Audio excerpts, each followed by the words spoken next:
All right, welcome. I wanted to say James. Welcome to episode 3 of Negronis with Nord. Today we have our first guest, DonYe. Welcome. Thank you for joining. This is something that hasn't been announced to the public yet. It will by the time this video comes out, but we've just hired DonYe, which is very difficult to do, and something we got very lucky in timing and in generally DonYe being like, yeah, sure, I'll do this. But DonYe is joining and is going to be kind of doing all things with the influencer community, from helping our team build products for influencers, to continuing to roll out education for influencers, advocating for influencers to our campaign team, and just being there for the 180,000 influencers and somebody that they can reach out to. Not all at once, but welcome to the show, welcome to the company. Thank you guys. Before we jump in, I think what we want to talk about in this episode generally is what you plan on doing this year, which a week into working here is obviously a big ask, but we're going to talk through some of the plans we have for the community and broadly what we see happening with influencers, creators this year. But before we get into all that, let the people know who you are, how you got here, what's your background. How I got here, I think that, since growing up, I've always had a knack for creativity, but I never knew how I could monetize it until I got a little older and people started seeing what they see now in me back then. What was like the first time when you were young where you felt like, oh shit, I'm creative? When people started paying me to make their MySpace pages. Okay. My MySpace page, and I think I've always kind of used myself as a test dummy for all the things that I'm doing now. It was kind of like, I don't want to wait for somebody to hire me or to pick me. I can pick myself. And I think that I've been like the perfect test dummy since, I would say, like around 2009 when I first, started really monetizing my creativity, making logos and stuff for people. And me doing logos and graphic design put me in a lot of rooms with business owners, and that's when it was really like, oh my God, like I think this is where I'm supposed to be. My mind never stopped at just the graphic side. I was always thinking about all of the different ways that their business could be better, from marketing to web design to social. That's when I realized I should really be on the consulting side, telling people what to do with their business as it relates to marketing. That's great. I mean, consulting, what a beautiful thing, because you get to tell people what to do, and then you just kind of like, just back away and be like, I'm not actually going to do that for you. But we met because you were on our mutual friend Matt. How do I pronounce Matt's last name? Kobach? Matt K. Matt, if that's the wrong way to pronounce your name, I'm sorry. Like, he was doing these lives during COVID. You were on one talking about marketing. I feel like you basically speak in tweets generally. These little bite-sized nuggets that you just like keep thinking about over and over. And we got in touch, and you've been part of the advisory board for a year and a half now, and have been a big part of the changes at 4 that we've implemented through that time. And we're super excited to bring you on. And you had your own agency. When did you start that? How old were you when you started that? Oh, I don't remember the age. I remember the year. Well, we could probably figure both out then. Yeah, so was that 7 years ago? Yeah, so 20. 20. Bing, bing, bing. 2015. I started it with a coworker of mine at the time. We were at this job and we just kept wanting to do, wait, can I cuss? We kept wanting to do creative shit, but we couldn't do it because the way that the corporate structure was set up. So it just started getting to a point where I was like, I need to create, I need to do something.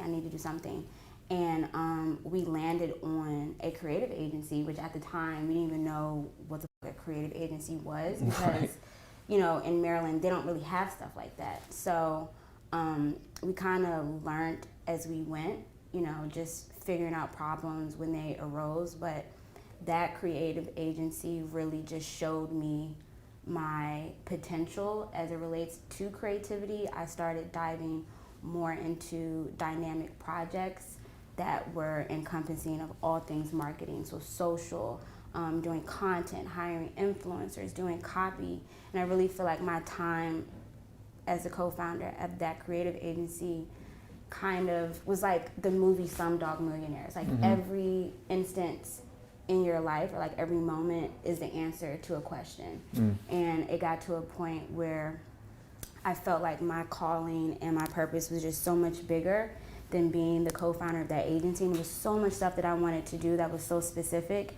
And I feel like the only way that I could do that is if I left and did my own thing. And it's just so crazy what that leap did for me, because now I'm here. I would have never expected to be here. And I feel like during that time, I feel like you guys really saw me grow as a creative and even more as a professional. And I think that's what kind of put me on your radar, because at that point you were able to see who DonYe was without the influence of a job, without the influence of another business partner. It was like, this is DonYe for real, and I felt that at that moment. So I feel like, you know, something that's hard about running any sort of agency is it's often hard to talk about your client work, right? Because they don't want you to talk about it. They don't want you to share details. And sometimes, especially when you're starting out, your clients aren't Nike. They're not the clients that you really want to work with. The scale is smaller. The product is maybe not as great. And so it's less exciting to talk about. And I think that, you know, you then turned to social yourself and started building your own brand and started, you know, breaking down, you know, what was happening in culture from a marketing lens. I remember, you know, you had a few kind of, you know, viral moments, you know, breaking down Drake's album release strategy, things like that. And, you know, being able to take what you were doing for your clients, but then apply it to bigger cultural things that were happening and help people kind of understand, oh, this is how ideas are created. This is how they're spread. This is kind of how culture, you know, seeps into everyone's lives and how brands integrate themselves into that. So let's talk a little bit about your own journey in creating and building up your own social presence, as you know, and you do some influencer work as well now. Let's hear about that a bit. So the Drake album artwork, that was just like an easy, low-hanging fruit thing for me, because number one, I love Drake. Number two, everybody loves Drake. Number three, everybody was talking about that album artwork. And then number four, it was, you know, Drake had a track record of using his album artworks as a tactic to market his music. And I was like, oh, like, that's an easy layup. And I train myself to speak in tweets because I truly believe that if you have to over-explain something, then you're really not like an expert in it. So I always am trying to figure out, how can I condense something super complex into something very simple and digestible. And I feel like that is what keeps me sharp. So that's kind of like my way of like challenging myself and making myself better at my art. We are excited to see what you do with the creator influencer community here at 4. And over the last year, you've kind of like moved more into that space of giving advice to creators. I think Instagram recently had you lead an event for them. You've been on the creators channel for Instagram a few times, I believe. What is it about this space that interests you? It's a left turn from working with brands, you know, to be thinking about how your marketing know-how and your understanding of branding and pop culture and all of that pertains to, you know, this new industry that is growing. I think what leaned me into this was, you know, like myself. Like I'm a first generation creative. A lot of people say, oh, I'm a first generation entrepreneur, but I truly feel like a first generation creative is completely different. It's a different mindset that you have to have, because a lot of things is not correlated to vanity metrics. Like an entrepreneur, they can look at their business and say, oh, like, I'm increasing my revenue, I'm doing good. But creativity, it's not measured the same. You can be making a lot of money as a creative, but if you don't like the art that it is that you're creating, then you can still feel empty. So on my creative journey, it was so much that I had to learn on my own, and I didn't have a community of people that I could lean on to.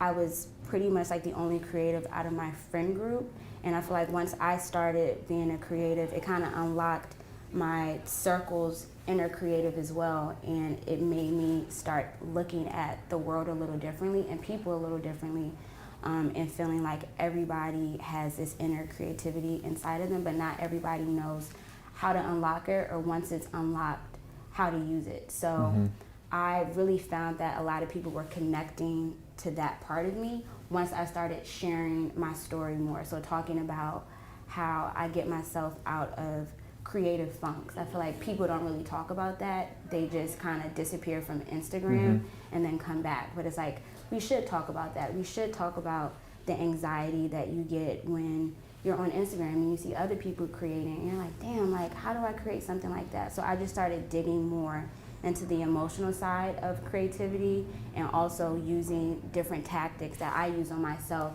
to get me out of those funks or to make me progress from point A to point B. And I just found that it really stuck with my community, and I just kept building on it and building on it. Well, I mean, I think that's a good, like, I'd love to hear an example. I mean, something that I know we've talked about and we want to do a lot more content on this year is this idea of like the cost of influence, right? That like people are quitting Instagram, they're taking breaks, that it's impacting their mental health in a really negative way. And it is, you know, if you think of creativity in a more traditional sense of an artist, they might be expected to have, you know, a couple of months a year where they're creating, you know, these kind of bursts of creativity, and then they kind of go dormant for a while. But with Instagram, that's not possible. You know, you got to create multiple times a day across multiple platforms. How do you know, what do you tell creators about how they get out of those ruts?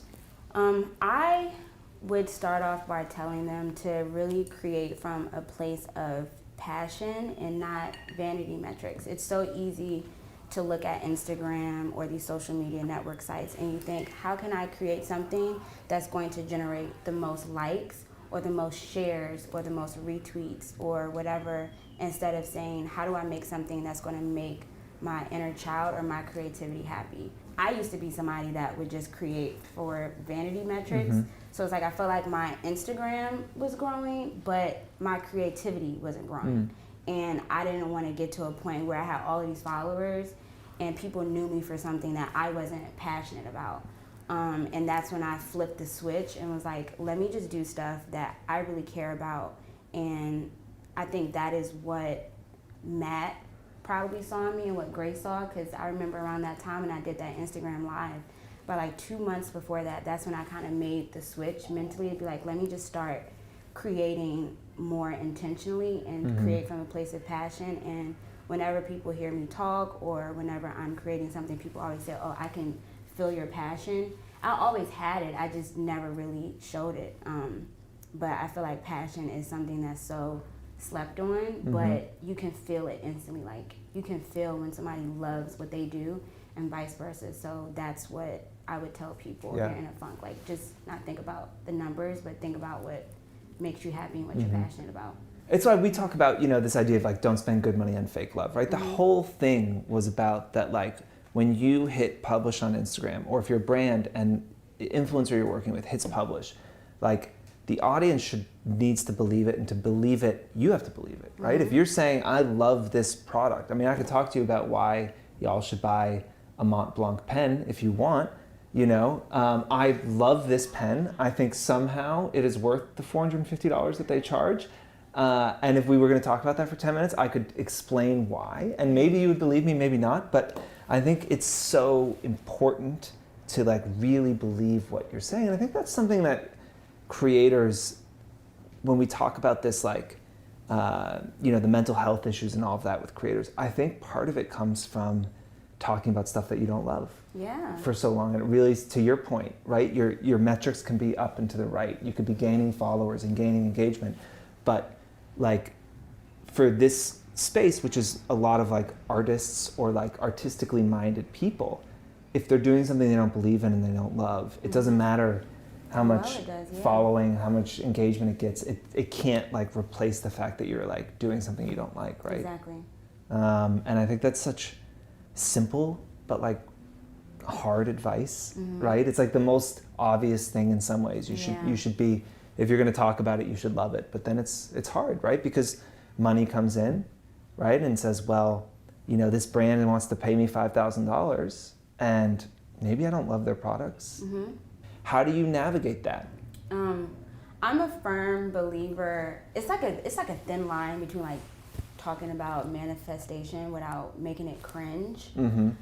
But I'm really a firm believer in just putting out what you want to receive. I was doing so much client work is because I was just like letting anybody hire me. And I had a plan where I was like, okay, let me move a little different. Let me save up some money so that I have the option to be picky. Like, being picky is a privilege.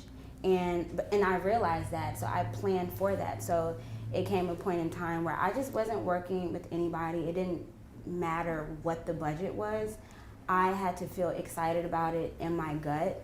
And I did that maybe like 1 or 2 times, and then everything started reversing. Like, now it's people that are coming to me. They're like, oh, we want you to do this. And I'm like, I love everything, but I can only do one thing. So now that one switch in how I approach my work had the world of a difference in the long term, because I sacrificed a little bit for a lot. So that's what I would tell people. If you're in a funk where you're like, I gotta make this money. You seen that reel was like, I gotta get this money by tomorrow. But if you are in a spot like that, I would really just take a look at everything from a 360 perspective and think, why am I in this spot? Because I'm just doing any and everything. And really just get intentional with what you're putting out, because people will pay you for what they've already seen you done. So if you're doing stuff and you're putting it out on social media, you're going to get hired for stuff. So it just comes to a point where you just got to draw the line in the sand, make that sacrifice, and just be intentional. Yeah, that's like such a great point. It's hard to get there, right? And sometimes you're building and you take clients that maybe, you know, you're not as excited about, but I think it's important to try and get excited about the content, find a thing that you get excited about. But, you know, it's true, if you can get to a place where you can be picky, where you can say no. I do think that, you know, good work begets more good work. And again, if you're not excited, how is your audience ever going to get excited about it? It's just so obvious when somebody doesn't care about something and they're trying to tell you they care about it. It's cringe.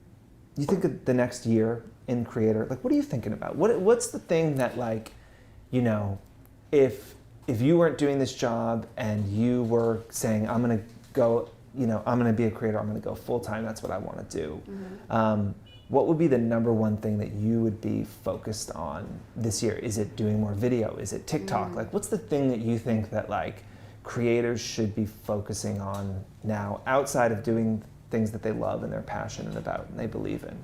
I would definitely say audience ownership. That is my, like, number one thing that I preach, and I feel like audience ownership has changed my life. You know, when you have a social media account, you look at your followers, but you look at those followers, it's like everybody's the same. You know what I mean? And it's a lot of creatives that don't have an actual product. So like a photographer, their product essentially is their services, but you don't want to get to a point where the only way that you're making money is if you're going out and shooting. So a way to kind of maintain your integrity as an artist or as a creative and your brand is to own your audience outside of your services and the social media platform that you're on. So yes, you can get paid to, you know, shoot a celebrity or do a campaign, but once that campaign is over, what do you do? And I feel like owning your audience gives you more leverage, and it increases your, like, digital lifespan. You know, like, if you have a following on Instagram, your following is only there on Instagram. If Instagram were to shut down, or if Instagram changes their algorithm or strategy, you're now at the mercy of that. But owning your audience puts you in the forefront of that, and it kind of puts you in control of how you want your creative journey to go. So I definitely would say that would be something that I would preach, and that I would really encourage a lot of creators to do in this year and beyond. Yeah. I think that's a good transition to talk about things that we have planned this year. But what are some of your, just generally, what are some of your goals this year in relation to the influencer community? I want to, like, overall, I want to make at the forefront of redefining what influencer means. I feel like in the future, and even somewhat right now, a lot of the major influencers out there don't really consider themselves influencers. They consider themselves impactful, or they consider themselves, like, valuable, but that is what my eye is on, trying to get the people that already have that influence without the label of influencer to really redefine what being an influencer means, and it kind of changed that stigma that influencer isn't just being pretty or selling lip gloss or selling something that affects your external, but an influencer can also affect how you view yourself more on the internal side. So that's kind of like my main goal, and I feel like everything from that kind of trickles down. So of course I want to increase the amount of influencers on the Four platform. Definitely want to, and more specifically, getting as many creators of color that I can on there. I feel like there's so many, and we were in a meeting today, I was talking to Grace and Sophie, but they were talking about how a lot of Black TikTokers and creatives are getting paid so much less than other creators, and I butted in and I said, you know, a lot of creatives that I know, they don't know what to charge because they're not educated on the business of influencing. And I think a lot of people are really good at creating, but they suck on the business side. So I'm really excited to provide education for a lot of up and coming influencers and influencers that are already in the industry, to educate them more on how to monetize their creativity in a way that, you know, fuels their bank account, but their passion as well. Yeah. Those are kind of my main two goals. I would say the third goal that I have is to make the word for and the company for synonymous with influencer marketing. I feel like anybody that's talking about influencer marketing or influencers for should be in that sentence. Just because you guys were the first, and the technology, like once I started being on the advisory board and I learned more about all the products and the technology that you guys have built, I was really blown away. So just getting more of the world to know about all the amazing things that you guys can do, getting those products out there, getting influencers to use those products and talk about those products so that people in turn correlate with the influencer community. Yeah. So I would say those are my three main goals. Those are great. And I think that like something I love is that, you know, we have, you know, some of our story is similar in that, like, and it's probably true of a lot of the people at this company, that the internet like changed your life. You know, and I think that's so much of like why I started the company, was that I was living a life that I was like generally dissatisfied with, and then having a following on the internet like dramatically changed my life, and I wanted to be able to like give that to more people and do it in a more equitable and fair way, where opportunity wasn't doled out by who you knew, but by the quality of your content and all the data and all of that stuff. And so I think that like it's so great to, you know, to have you who are, you know, admittedly, and lucky for you, much younger than me, but have a similar story and have that similar drive to help people change their life. Because, you know, I've always said, look, if you can get 100,000 followers on Instagram, and probably, you know, TikTok's not too far behind that, like you change your life. Like that dramatically changed the course of your life. I don't even got 100. Right. I got 30. Well, Yeah. not even 30, 29 in my life. Yes, I Changed. yeah. You know? And I think that like it's getting increasingly, it's hard to do that. It's getting increasingly hard to do it. But having a following is transformative. Understanding the value of that following is transformative. Understanding how to walk into rooms and charge for that following is transformative. And I think that we, you know, will continue to do stuff like this. You know, really excited to have you out there. I think it's something else that, you know, DonYe is going to work on is with 180,000 influencers and 1,000 new ones a week, it's impossible to know who's in our community. And I think that we're really excited for you to find creators who aren't in Four, bring them in and talk to our campaign team and say, hey, these are people you should be working with. And find the people in our community who make sense, who we should be working more with, and advocate for them. And you know, DonYe again is here. We'll put up her email address if you want to introduce yourself and say hi. I will say again, on the campaign side, you know, to work with Four, you probably need 50,000 followers and a 2% engagement rate. That's like our minimum, you know. And so if you look at Four, we kind of look at the platform in two different groups. Under 50K, we're here to give you technology, guidance, education, advice, resources, anything we can to help you grow your following and understand how to monetize it with the clients who use the technology and more broadly any brands. Once you have over 50K, you start to be eligible for the campaigns that we run, and DonYe is going to be, continuing to look at that community, find people that we feel like we should be working more with, and advocate to the 40 or so people that we have now who are responsible for executing the campaign. So this is a great person to know in your life generally, but certainly influencers, drop her a line, say hi, introduce yourself, give her some time to go through it, figure out what she's doing and all of that. But we're super excited, DonYe. We're excited to have you. Thank you and welcome to 4, and I'm sure we're going to have you back on the show quite a bit here throughout the year. I like and you're going to see DonYe's face a lot more on our Instagram. But cheers.